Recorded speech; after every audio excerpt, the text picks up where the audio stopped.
اب دیکھیں انسان کی پیدائش کی جو رحمت ہے یہ چھوٹی ہے، کیونکہ اس کا ذکر بعد میں کیا گیا ہے۔ علم القرآن، قرآن سکھانے کی جو رحمت ہے، قرآن سکھانے کی جو رب کی نعمت ہے وہ بڑی ہے، اس کا ذکر اس لیے پہلے کیا گیا ہے۔ اور انسان کی تخلیق کا مقصد ہی قرآن کو سیکھنا ہے، اس لیے انسان کی تخلیق کے مقصد کو تخلیق پر مقدم کیا گیا ہے۔ یہ عربی زبان کی بلاغت ہے کہ مقصد کو اگر مقدم کر دیا جائے تو مقصد کی اہمیت اجاگر ہو جاتی ہے۔ حالانکہ انسان پہلے پیدا ہوگا نا، پھر قرآن سیکھے گا۔ اگر پیدا ہی نہیں ہوا تو قرآن کہاں سے سیکھے گا؟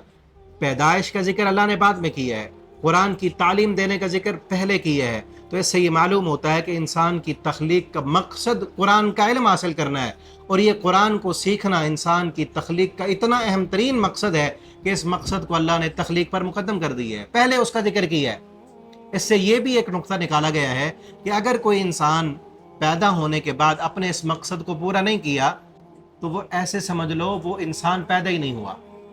انسان کو بنانے کا مقصد ہی یہی ہے کہ وہ قرآن کو سیکھے، وہ قرآن کو سمجھے، قرآن کو پڑھے، اس قرآن کے مطابق اپنی زندگی گزارے۔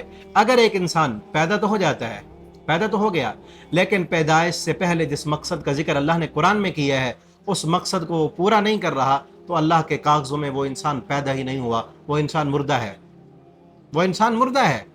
اور اسی بات کی وضاحت اللہ نے دوسری جگہ پر قرآن میں کر دی ہے کہ لہم قلوب لا یفقہون بہا ولہم اعین لا یبصرون بہا، ان کے دل ہیں، دل سے قرآن نہیں سیکھتے، قرآن نہیں سمجھتے، آنکھوں سے قرآن کو نہیں دیکھتے، زبان سے قرآن نہیں پڑھتے، اللہ کی آیات کو نہیں سمجھتے، رب کی آیات پر غور و فکر نہیں کرتے۔ تو اللہ فرماتے اولئک کالانعام، یہ جانوروں کی طرح ہیں، بل ہم اضل، بلکہ جانوروں سے بھی بدتر ہیں۔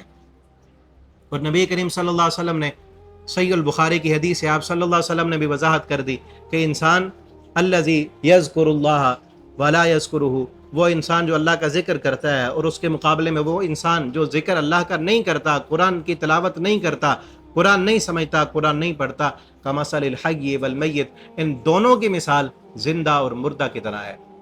ایک انسان جو قرآن پڑھنے والا، قرآن سمجھنے والا، اللہ کا ذکر کرنے والا، وہ انسان زندہ ہے، اور جو انسان قرآن نہیں پڑھتا، اللہ کا ذکر نہیں کرتا، وہ ایسے سمجھ لو جیسے مردہ ہو۔